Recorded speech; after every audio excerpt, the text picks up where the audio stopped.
First, live, local. This is Fox 12 Now.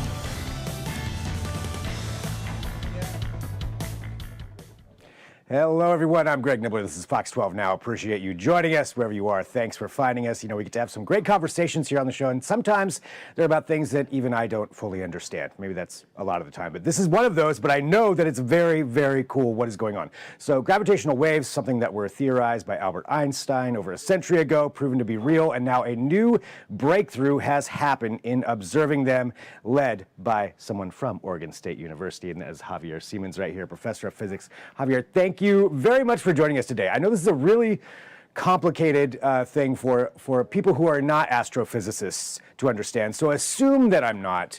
And can you walk us through just the very base level before we go here into understanding this a lot more? Sure. So thank you for having me. So what we found evidence for is something called a background of gravitational waves. So these are kind of a bath or an ocean of gravitational waves, if you like. And what gravitational waves do is to stretch and squeeze space. And in particular, what is stretching and squeezing is our galaxy. And the way we're able to detect these gravitational waves, measure this effect, is by measuring the changes in the light travel time between ourselves and this very special kind of star called a neutron star, called a pulsar, which is a type of neutron star that emits pulses very regularly. And so they're kind of like clocks. And as the galaxy is being squeezed and it's being stretched by the passing of gravitational waves, we're able to see those pulses from pulsars being advanced or delayed depending on what the gravitational waves are doing. And pulsars are a constant, right? Pulsars are they're a type of neutron star, and neutron stars are the remains of dead stars that have burned through all their nuclear fuel, and they're very dense.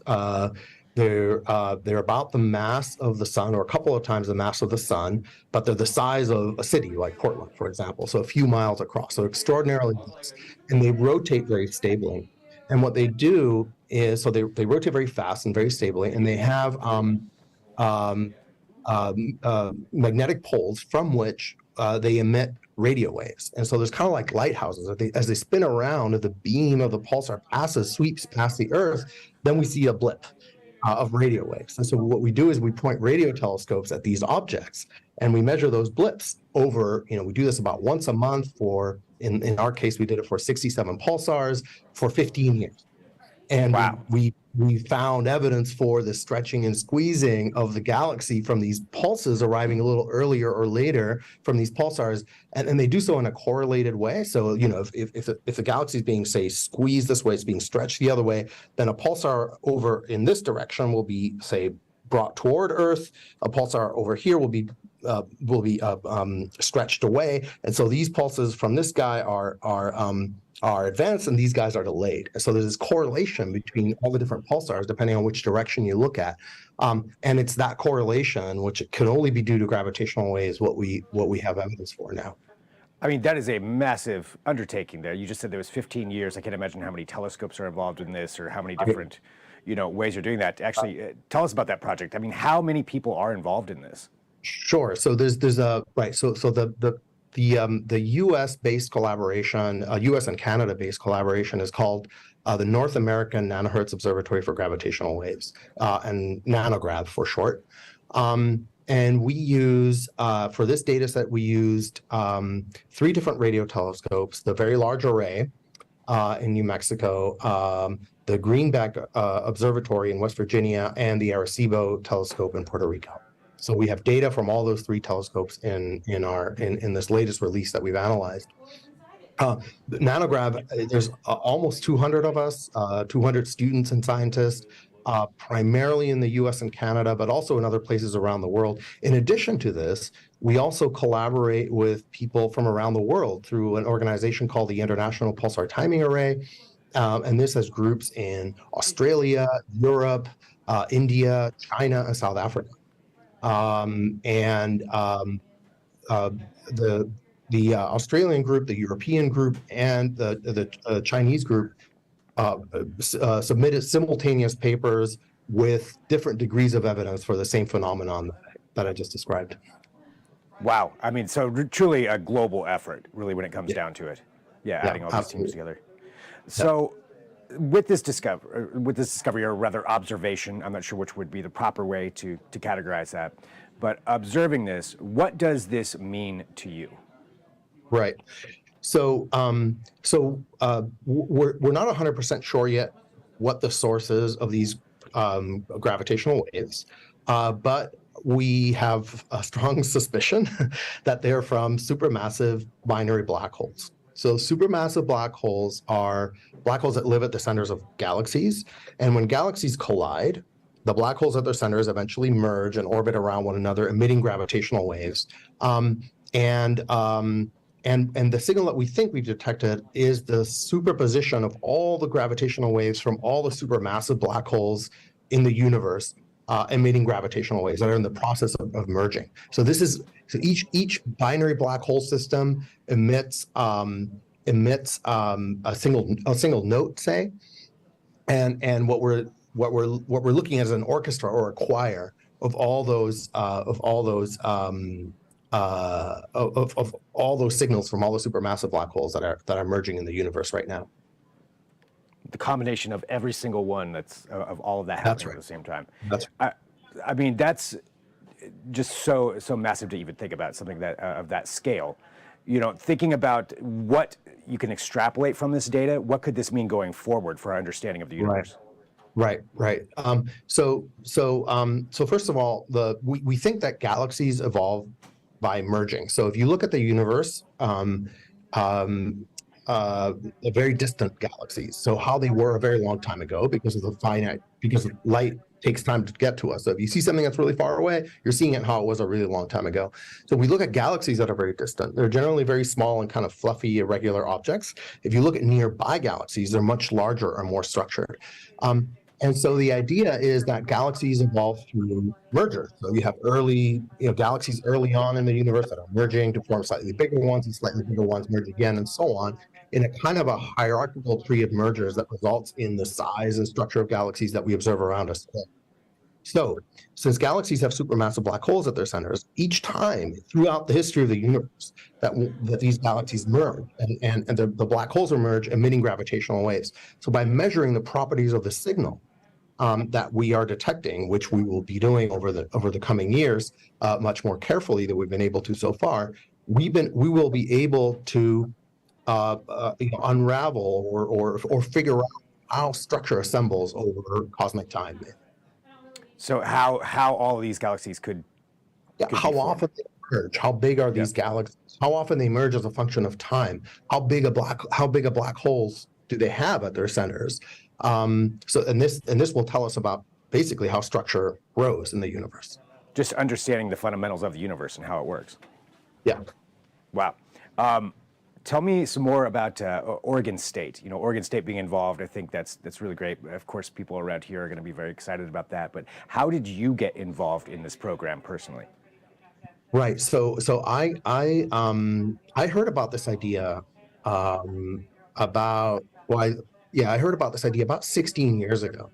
And it really captured my imagination, because what we're doing is, we're using radio telescopes, which already exist for other reasons, and we're pointing them at these very special kind of stars, these pulsars, that are very regular, like clocks or lighthouses in our galaxy. And then as gravitational waves are passing through, they're stretching and squeezing it. And we can measure the effect of the gravitational waves on these objects. And I just thought the idea was so compelling and so beautiful, because we get pulsars for free. Nature has been kind enough to give them to us, and all we need to do to build a gravitational wave detector is to build a radio telescope and point it at these pulsars once a month for 15 years. And so here we are 15 years later with this evidence for gravitational waves, and it's kind of amazing that it worked. And it was a beautiful idea, and I'm really glad it worked out. Yeah, that's a long-term bet if it didn't pay off. Yeah. And we've had, of course, a lot of support from Oregon State for this. We received the majority of our support from the National Science Foundation through a grant that I'm the principal investigator of. And yeah, so we have a big group here at OSU. There's, I think students, faculty, postdocs, and there's probably about 20, 25 of us or so working on this, of the 200-ish people in the collaboration that work on this. Yeah. What was the feeling like that day that the data was officially verified and you were ready to submit this report? Well, it's funny. It didn't really, it wasn't really a one particular day because, it's a 15-year long. So we actually Sure. kind of suspected this even in late 2019. So we've been sitting on this for 4 years. We weren't, it takes a long time to kind of, dot your I's and cross your T's and make sure that everything is fine. But even, we found kind of evidence for this rumbling early on in our last data set. But there wasn't enough, we didn't have enough sensitivity to detect those correlations that I was talking about earlier. So, when a pulsar is moving toward us, the other one has to be moving away and so on in this very specific way. And so we had kind of partial evidence for it, but we weren't sure. And so we started producing preliminary data sets, of current data. So we started producing preliminary versions and analyzing them. It's like, oh, hey, the correlations look like they might actually be there. And over the years, we refined our data sets, we refined our analyses, and so I want to say that we strongly suspected this maybe early 2020, but we had a lot of work to do until we really showed that we had compelling evidence to this. What's the reaction been since the publishing? Well, we're delighted. We got the scientific community is really excited about this result. There are many papers already that are written, interpreting our signal in various different ways. There was a lot of media attention, which we were delighted to see as well. And capturing the imagination of the scientific community and the public is, of course, a great thing to it's a privilege to work in a field where we have that ability. That's that's so incredibly exciting. So what's next down the line? Now that this has happened, now that you've observed this, these 15 years, what happens next? Right. So there's a couple of things that we're going to be doing in the next, say, 3 to 5 years. So we found evidence for these correlations, like I mentioned, but we still need to get good measurements of the properties of the signal. So that's one thing that we're going to be focusing on over the next few years, is to try and kind of measure the signal better, and then that's going to inform what we were mentioning earlier. How often do galaxies emerge as a function of time? How big are they? How big are the black holes that they host, et cetera? All the physics that goes into our signal. And the other, so that's one thing. And so we'll be able to kind of solve the inverse problem and talk about how structure assembles in the universe. The other thing that we're really excited about is I mentioned that we think the signal is coming from supermassive black holes, binaries.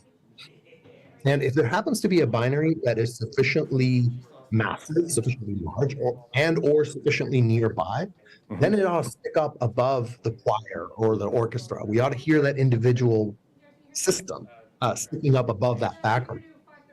And when we detect that, and we think that because we have compelling evidence for the background, these systems, individual systems that are sticking up above the background, are kind of around the corner in the next 4 or 5 years.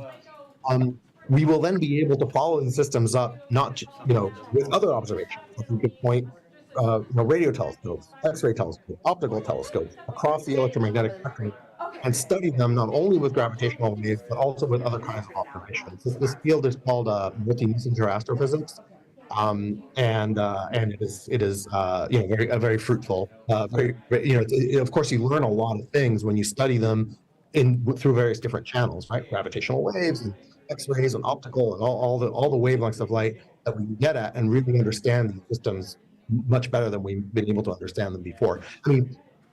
I should say, these are also very, supermassive black holes. These are billion solar mass black hole binaries, right? That form in our universe when galaxies collide, and studying them is, of course, also very interesting. So we will endeavor to be doing those two things over the next few years.